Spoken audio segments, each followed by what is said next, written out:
The Secrets of Doctor Who is brought to you by the StarQuest Production Network and is made possible by our many generous supporters. If you'd like to support the podcast, please visit sqpn.com/donate. You're listening to The Secrets of Doctor Who, episode 153. One day, I shall come back. That's it. I've been renewed. Is when a Time Lord's body wears out, he regenerates.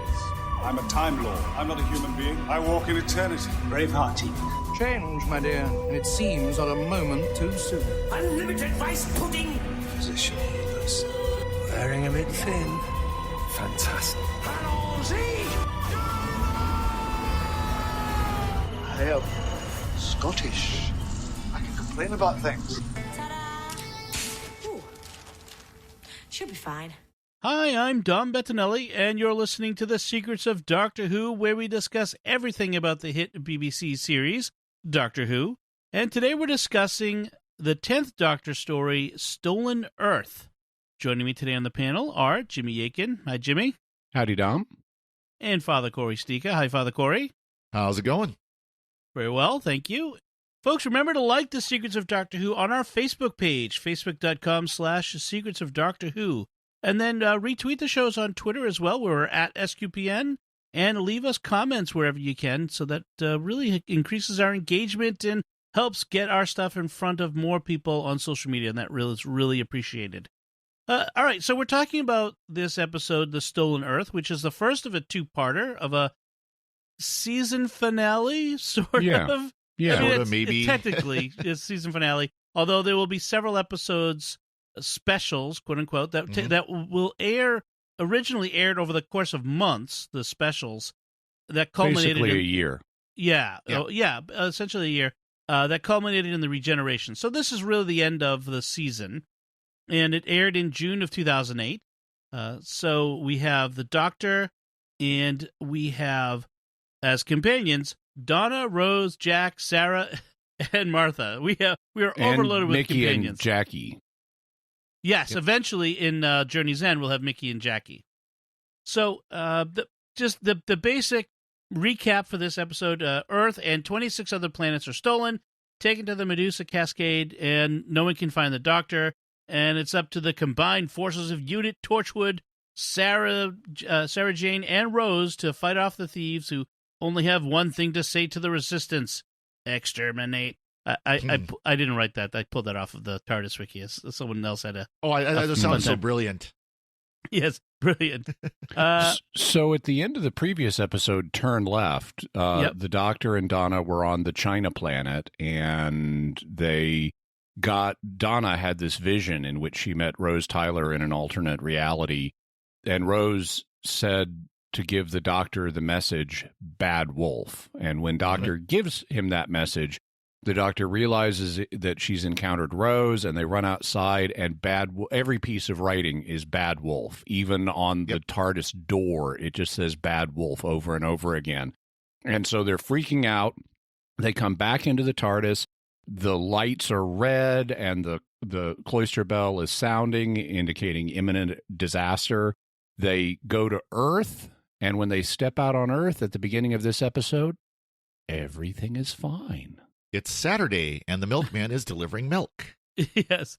Please, sir, what day is it? No, it's actually more like Scrooge. It's Boy, Christmas what day Day. Is it? It's Christmas Day, sir. So I want to give a few preliminary remarks. First, this was the very first episode of New Who that I ever saw. Really? Really? I stumbled across it, I don't know, flipping channels or something, and was completely lost. Had no idea what I was watching. Well, it's very much a wrap-up episode. I mean, they wrapped up all these companion storylines, basically, in one episode. It's Russell T. Davies closing up shop before the regeneration, and he hands things over to Moffat, Stephen Moffat. I mean, that's kind of what we're doing here. Yeah. And so, even though it's still a year and a half away from that actual final regeneration. Right. And I had a very distinct memory of somebody running outside of a building and looking up into the sky and seeing planets above Earth. So that was my first. I was, like I said, I was lost. Well, another note. This is the first appearance of Davros in New Who. Yes. And so it's interesting. We'll talk more about that as we go along. It's his sixth appearance overall. After Genesis of the Daleks, basically every subsequent Dr. Dalek story in Classic Who had Davros in it. Yes. But now we've had several Dalek-centric episodes with no Davros, and so this is his first time back. Right. I kind of want to mention that right up front here, that there is a cameo as they're showing some news clips after the Earth is moved and people on Earth realize something's gone wrong. There's a cameo that features scientist and famous atheist Richard Dawkins as himself talking about it. Dawkins is on here. Originally, it was supposed to be just, old professor type. It was supposed to be. But Dawkins got the job because he was married to Lila Ward, who played... Lala Ward. Lala Ward. Ward. I was who played Romana too. Yes. Former companion of the Doctor. Yep. Right. They were introduced by Douglas Adams, Dawkins and Lala. And she was also married previously to Tom Baker, the fourth Doctor. Yep. Yes. It's a very very wibbly wobbly connection, timey-wimey sort of connection. So very interesting. Yeah, and Douglas Adams was as we all know, the script editor on the show in the classic run. So I thought that was sort of interesting here.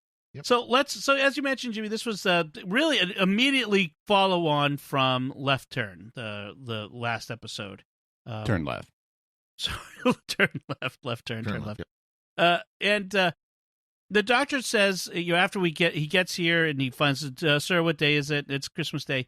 Actually, it's funny that it's Saturday, because remember what he said in Silence in the Library, that he hates to land anywhere on Sunday because Sundays are so boring. There's nothing going on. So he happens to land on a Saturday, so nothing is boring today.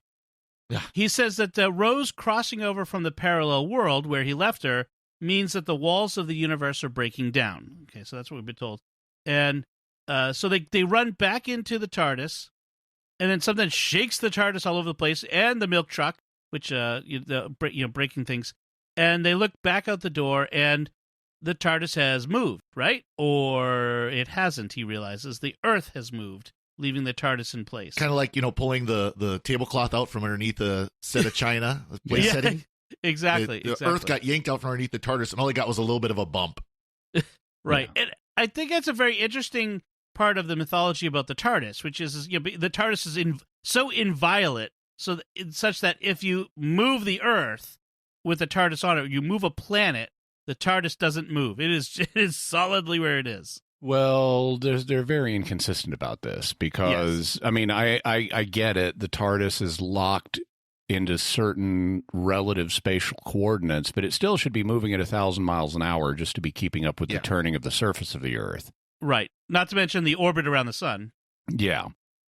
But I get it. And it's fine. It's just they're just very inconsistent about it because Mongol hordes show up and move the TARDIS, or Daleks show up and move the TARDIS. They can totally do that. Yeah, because this episode, the TARDIS gets... No, next episode, I think, is... Yeah, the TARDIS gets moved by the Daleks, so... Yeah.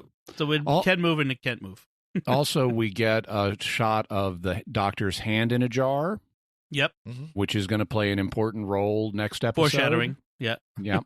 And then we get, after they realize the TARDIS is in space because the Earth has been moved, we then get a rapid series of intercuts between different places, and they're all connected by a theme. The initial theme is you need to look up at the sky. You won't believe it. Right. And we jump first to the New York office of UNIT, where everybody is in shock and Martha is there. Then we cut to the Torchwood office in Cardiff, where everybody is in shock. Then we cut to Ealing, London, where Sarah Jane and her son are. Then we cut to Chiswick in London, where Wilf and Mom are. And finally, Rose appears on a street with a big gun as people are looting.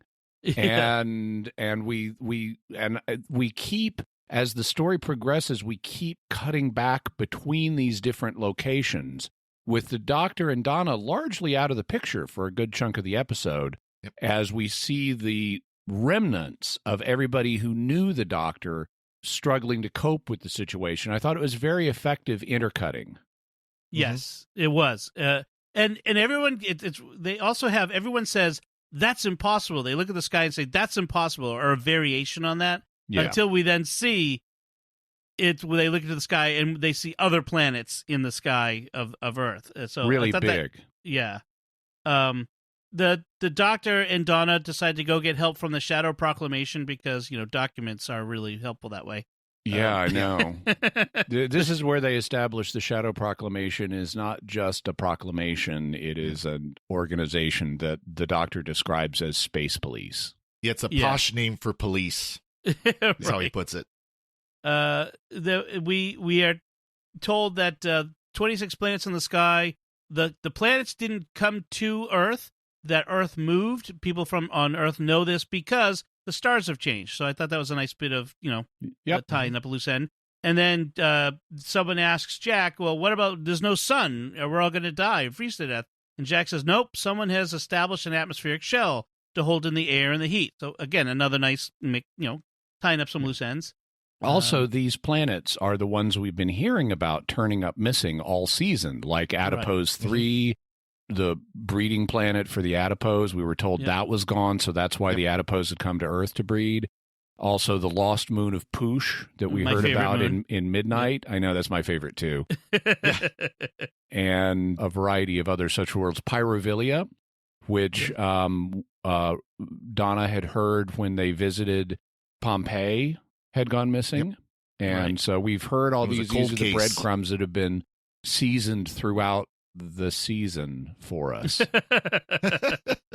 You could say sprinkled, even if leavened into the season. So it's the end of the world. REM is playing in the background. It's not actually, and I feel fine. Yes. Well, obviously, some of the looters when Rose showed up sure were feeling pretty good. One guy who felt fine. They're running wild, and so she chases some looters out of a computer store so that she can use the computer to access. So that she can loot the computer store and use the computer. By the way, speaking of the end of the world as we know it, I was once flying back to San Diego and from points east, I don't remember where, but I was flying back to San Diego, and on our descent, a major power blackout struck Southern California. And so we landed with like no tower radar and stuff like that happening. And so we put, none of the usual procedures were done. We like got off the plane away from, we didn't have one of those runways meeting the jetways meeting the plane. And we got down the stairs manually. We walked across the tarmac. We had to wait forever as our luggage was manually unloaded because the loaders aren't working. And eventually I get a cab, and it's like everything is shut down. And I just couldn't, as I'm being driven home in this cab in this land with no electricity, it's the end of the world as we know it, and I feel fine, because it's this otherwise paradisical Southern California environment, just no power. Yeah, I would have been having flashbacks to the Langoliers. Exactly. Exactly. So we find out the Daleks are coming through space, coming to the planet. Both Jack and Sarah, who have had experience of the Daleks, pretty much both despair and figure they're dead and done for. This is it. We're dead. There's no way we can survive this. And so the Daleks start attacking Earth and then declare the planet their own. With 200 saucers, so it's all about shoving more stuff on the screen. Yes. Yep. Yeah. As many as we can. We also learned that Martha has, in unit, become the medical chief of something called Project Indigo, which will be important. Right. The Doctor at the Shadow Proclamation shows up there. Again, why doesn't the TARDIS translate Judoon again? I have the same thing in my notes. And the answer is just so the Doctor can say things like, Robo, Mojo, no, ho, no. Right. Yeah. I guess so. Because it's the one language that the TARDIS doesn't translate. They have someone called the Architect at the Shadow Proclamation who explains about she says initially 24 planets are missing. But then they realized, Donna and the Doctor realized that there were 3 more that were stolen in time. So, and that would explain, I think, the one in the episode of Midnight, The Lost Moon of Poosh. The Doctor finds out the planets are in perfect balance. That makes them a form of perfect engine, I guess. And he says someone has tried this before. When did Davros try this before? So this is not Davros, but he says someone tried to steal the Earth before, and it was the Daleks. That's what caused him to twig that it's the Daleks he's dealing with. Because way back in the first Doctor's time, the Daleks tried to build an engine into the Earth so they could drive it around space. And that occurs actually in the future from our point of view. It was in the 2100s. And that's the episode where Susan departs. So we're going to be getting to that soon. We're going to be getting to that soon, yeah. And it's called the Dalek Invasion of Earth. And they also made it into one of the two 1960s Doctor Who movies starring Peter Cushing called The Dalek Invasion of Earth 2150 AD. And it also features a young actor who we all know and love, Father Corey. Bernard Cribbins, also known as Wilf. Yeah. Wow. So Wilf has actually fought the Daleks before as they were trying to steal Earth. That is a big, very big circle there. That is awesome. So we go from that to the all hope seemingly lost. The Daleks are attacking all the military installations, including the unit offices in New York. And the general orders Martha to use Project Indigo to teleport away. And that's what Project Indigo is an experimental teleporter. Captain Jack is opposed to using it because it's technology reverse engineered from some Sontaran stuff, but they don't have the bugs worked out. And when Martha uses it, he thinks she's been atomized. Right. But before she beams away, the general gives her something called the Osterhagen key, which is not explained. Such a great name. It sounds like a Robert Ludlum novel or something. Yes. The Osterhagen key. They had it at the the Guns of Navarone, of course, where Eagles dare. So it would be a great movie. To enforce the Iger sanction. Exactly. Yes. Yeah. But that doesn't get explained at all in this episode. We see the Daleks, and there's a red Dalek in charge. He's different. He's a Dalek Emperor. Supreme Dalek. The Supreme Dalek. Dalek Supreme. Dalek. Yep. Davros is. I like my pizza Supreme too. Yes. Yeah. Everything's Supreme. So Davros is an advisor to him. We have Dalek Khan. Yep. So if you remember, he was one of the 4 Daleks in the cult of Skaro who came at the defeated by the Doctor at the Battle of Canary Wharf, and then again in 1930s Manhattan. And he was the last of all the Daleks. He was the last one surviving, if you remember. And so what he did was he broke the time lock on the Time War to rescue Davros, which drove him insane. It made him into a prophet.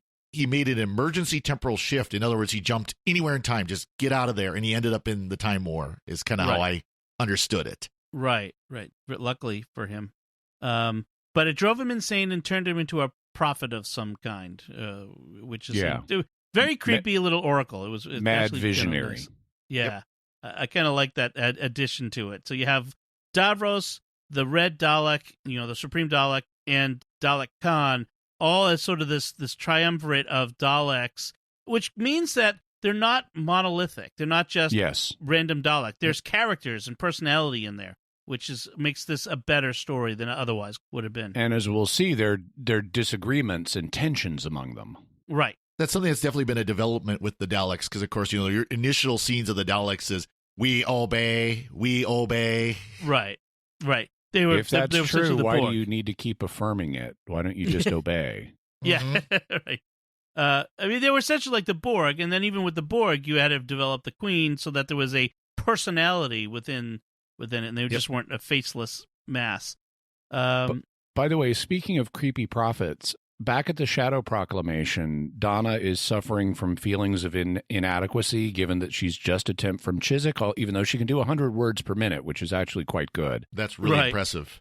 So we have, in addition to the Jadoon who were there, we have the architect that you mentioned, who's this humanoid woman, but she's got red eyes and pinkish looking makeup around her eyes. She's got red irises in them. And she's got this weird white poodle hair. And there's another member of her race who we don't learn her name, but she's younger. And she starts talking to Donna about how important she is. And Donna's feeling really inadequate. And the weird girl is like, I'm sorry for your loss. And Donna thinks she means the loss of Earth. And she says, no, I mean the loss that is to come. God save you. And walks off. Ouch. Ouch. And so it's like, ooh, that's not at all uncomfortable making. Yeah. I do like, though, that she has faith in God. That's nice. Yes. Well, she did, nice. and she also comments about there was something on your back. Yes, yeah. Tying back to the previous From episode. Turn Left, the Time Beetle from the Trickster's Brigade. And then we hear the noise of the time beetle as she says it, so to make sure we don't miss what the reference is supposed to be. She calls her. She says, "You are something new." That's the other thing she says. Yeah, is you are something new. She's the Dr. Donna, which we'll find out. So the doctor's looking for some signs, some evidence that something weird has been going on, and Donna says, "I don't know. The bees are disappearing," and the doctor then says, "That's it, because the bees, are aliens." Apparently, Some of them. Some bees are aliens. Well, I mean, we knew that they were giant wasps, right? And the unicorn and the wasp. So,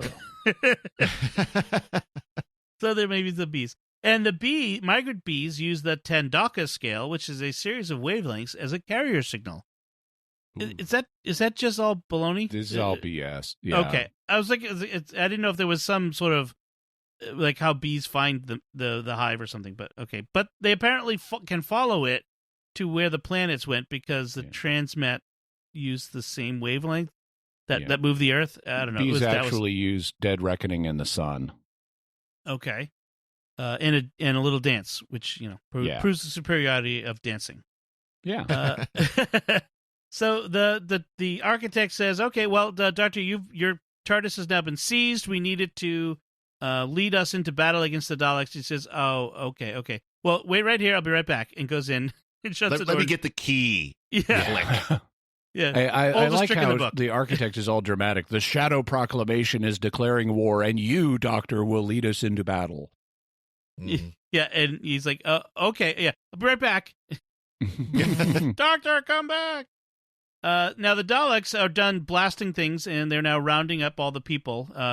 Very effective, I think, in the sort of the horror of it, where like this guy refuses to let his family get rounded up and takes them back into their house and says, "No, we're going." And his wife and kids, and the Daleks line up and they blast the house. I mean, it's very it's very emotionally disturbing. I mean, it was very effectively done.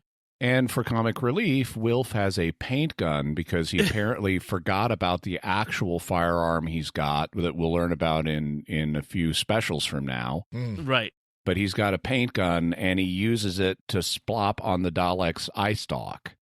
Good thinking on Wilf's part. I mean, obviously, the Daleks must have thought of that because they don't have hands to wipe their eyes off, so they have a way of clearing it. But good thinking on Wilf's part. I have to say, and it's great to see Bernard Cribbins battling Daleks again after all these years. Yep. And in Classic Who, it probably actually would have worked. Yeah, right. I do like the idea that Wilf has a paintball gun, that he plays paintball on the weekends or something. Yeah. Too bad Ace isn't here. She could take out the Daleks with a baseball bat, as she's done before. Yeah, there you go. Doesn't even need Nitro 9. Just whack them. So Exactly. After Wilf's failed attempt to blind the Dalek, they're about to get blasted, and Rose shows up just in time and blasts the Dalek into with bits, her big gun. Yes, he's got a nice big gun. And she needs them to find Donna, because if she finds Donna, she finds the Doctor. Meanwhile, the Doctor and Donna show up in the Medusa Cascade, and there's nothing there. And he basically gives up. Well, I'm done. Like, what do you mean you're done? And Donna kind of says that. Like, what do you mean you're done? You're never done. Yeah. He also explains, he mentions he's been to the Medusa Cascade before when he was just a youngster, like 90 years old. And he explains that this has a dimensional rift in it, which is going to be important because this is a point that connects to all the other realities because of that rift. Right, right. This is why the Daleks chose this location. So the UN surrenders. The Commander General, which is probably different from the I don't know why they didn't just say Secretary General, but okay. It surrenders. Everyone's giving up. Then Harriet Jones makes a connection to all of the Doctor's companions using this subwave network.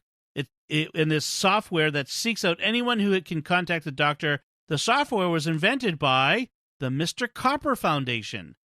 if you remember, Mr. Copper was the Earth expert from the space liner Titanic. Oh, I missed that connection.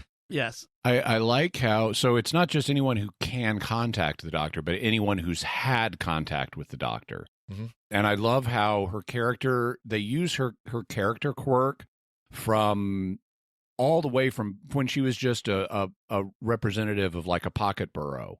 Yeah. You know, Harriet Jones, this place.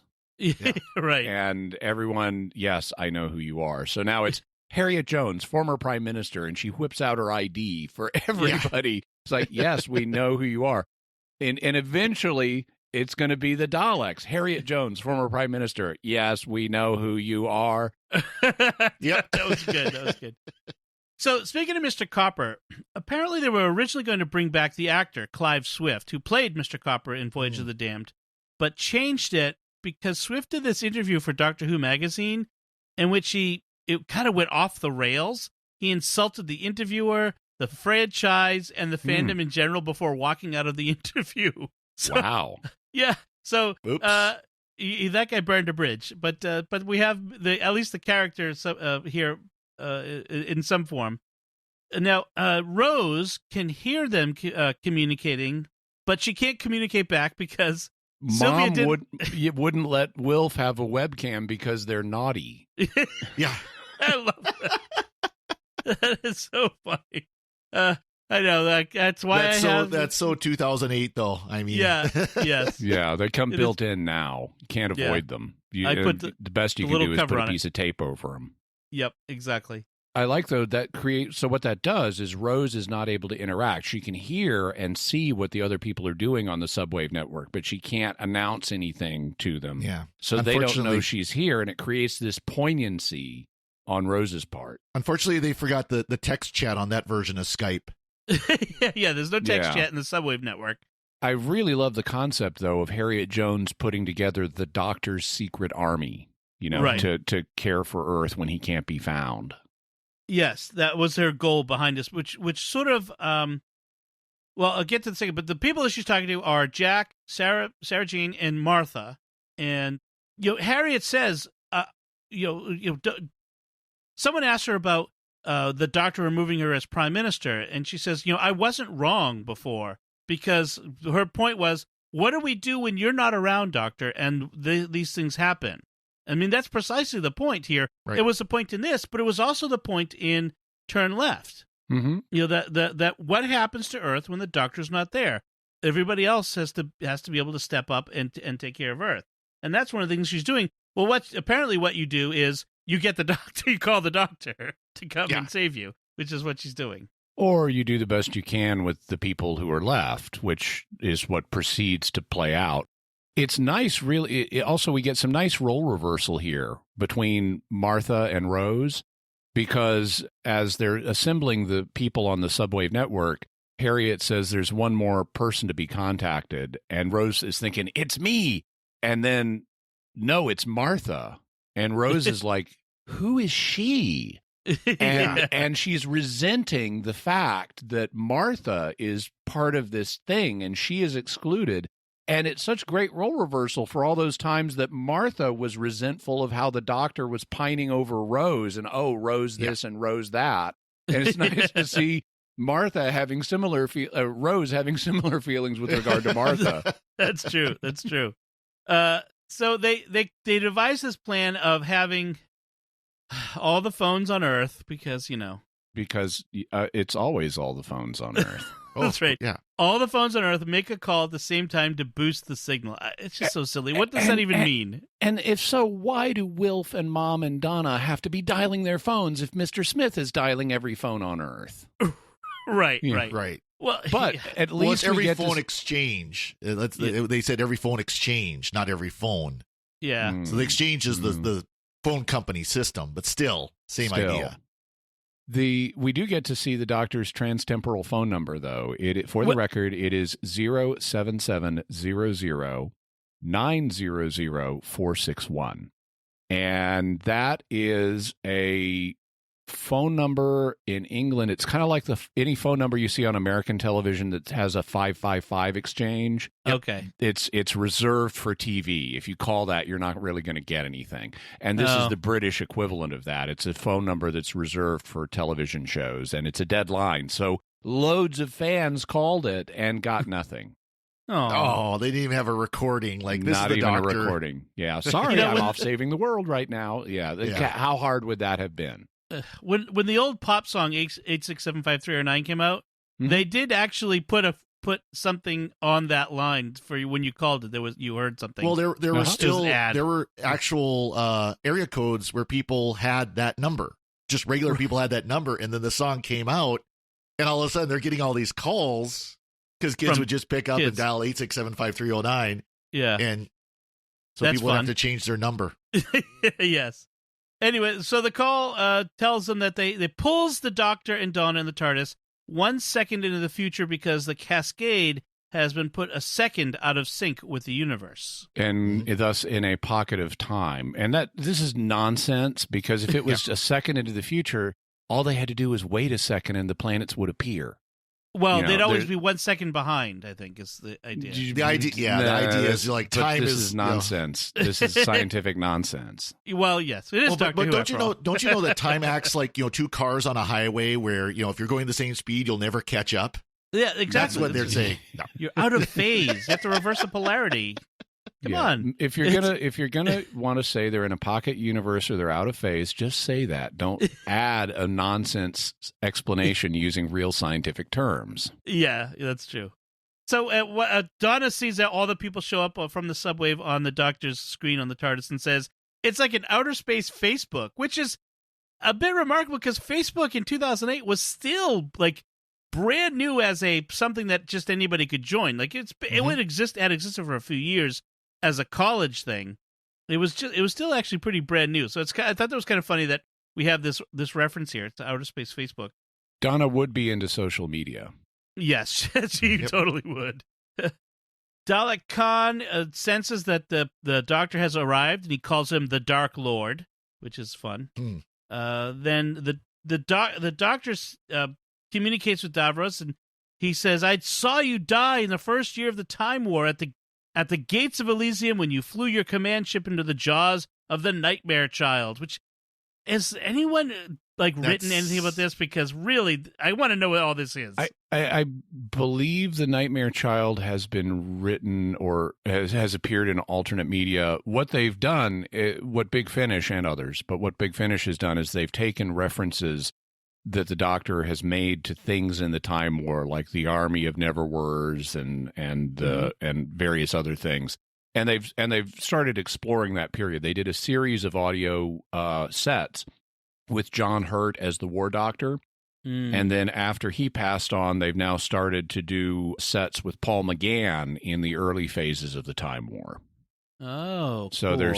there's slowly also we have a couple of series out so far with Derek Jacobi as the War Master, right? And also there's one coming out with the War Valeyard. Ooh! Since the Time Lords decided he would be a nice sinister guy to have on our side in the Time War. Yeah. So, of course, the Doctor had tried to save Davros before he died at the gates of Elysium, but what happened and then died. But what happens when Dalek Khan shows up? He gets through the time lock. He saves Davros, who then grows a new race of Daleks from his own cells, and then he opens his jacket to reveal, apparently his cells don't regenerate like everybody else's. And it's gruesome. That is, as you Friday saying, Jimmy, that is some body horror going on there. Yeah. It was gross. I love the Doctor's line, though, where he says, he's talking to Davros, he says, "I have just one thing to say to you. Bye!" And he severs the connection. Yeah. Totally going to use that someday. So Dalek Khan has another prophecy. He foresees death for the most faithful companion. Ooh, who could that be? Who's most faithful? Raise your hand. Why does nobody raise their hand? So the Daleks find Torchwood just as Jack teleports out and starts attacking the air. Rose teleports as well, and then Sarah Jane gets in her car, all to go where the Doctor is going to appear. And we have this scene of the Doctor and Rose running to each other across a post-apocalyptic landscape until a Dalek shows up and blasts the Doctor with a glancing fatal blow from a Dalek blaster weapon. And then Jax kills the Dalek so everyone else doesn't die, too. Right. Yeah. They're outside a church. Is this the church where the Donna was supposed to get married? Did you notice that? I don't think it was that one. I think, wasn't it? It was used in another one. I just can't. I'm blanking on it though. Yeah. But okay. No idea. We've seen a lot of churches in Doctor Who. Yeah. It did look familiar. Maybe even in that one where Rose's parents got married. That might have been the one too. And so the Doctor announces as the big shock for the end of the episode, "I'm regenerating." And Donna does not know what that means, but Rose and Jack know exactly what that means because they were there when Christopher Eccleston regenerated into David Tennant. And meanwhile, to give us a rolling cliffhanger, the Daleks are also about to kill Sarah Jane and the folks at Torchwood. Right. The end of the episode. So this freaked out fans. Yeah. Because there had been no hint that David Tennant was leaving at this point. He'll eventually regenerate, in a year or so later.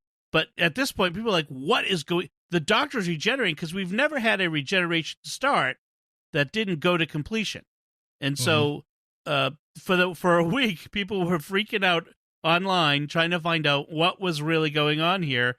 Who is going to be the next Doctor? And so it was very interesting.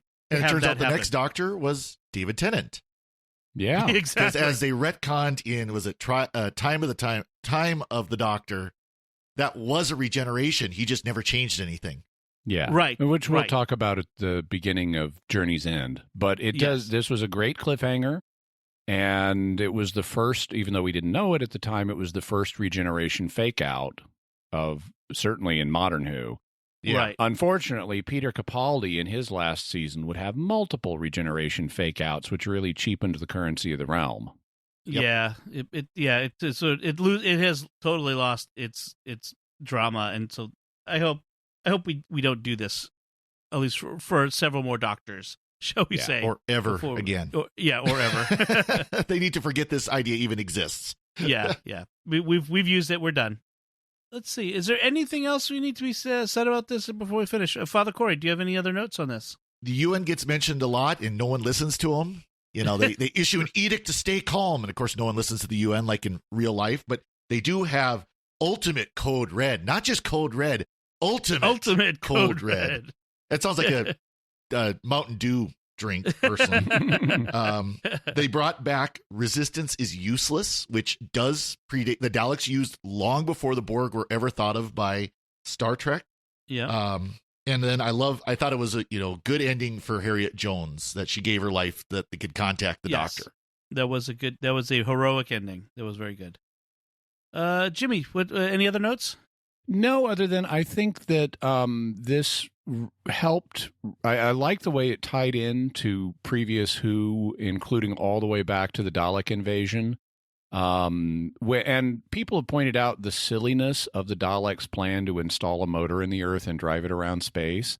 But this kind of redeems that. They've got an actual purpose for why they would want to do that. Right. And so I thought this was a very enjoyable episode. And I find, just to preview the next one, I find most of the next one also very nice. But there's one thing that happens at the climax I'm very not happy about with the continuation of this. Okay, well, we'll have to have a little to be continued on that then. It'll be very interesting. By the way, when To Be Continued appears on the screen here, unlike most two-parters, there is no preview of next week. Yes. Because if they showed you anything from the next episode, you would know that the regeneration was a fake out. So they showed nothing, which is interesting. All right, so let's wrap things up with let's say that we'd like to take a moment to thank our patrons who make it possible for us to create the Secrets of Doctor Who, including Kevin B, Nathan V, Kim L, Michael S, and Craig C. Their generous donations at sqpn.com/give make it possible for us to continue the Secrets of Doctor Who and all the shows at StarQuest. You can join them by visiting sqpn.com/give. So that's it from us. What did you think of The Stolen Earth and the first part of this two-parter? Let us know by commenting on the show at sqpn.com or the Secrets of Doctor Who Facebook page, or send us an email to drwho@sqpn.com. And we'll be back next week when, of course, we'll be discussing the second part of this two-parter, Journey's End. Until then, Father Corey Stika, thank you for joining me and sharing the secrets of Doctor Who. Well, thank you, Dom. And Jimmy Aiken, thank you as well. Thanks, Dom. And once again, I'm Dom Bettinelli. Thank you for listening to the Secrets of Doctor Who on StarQuest.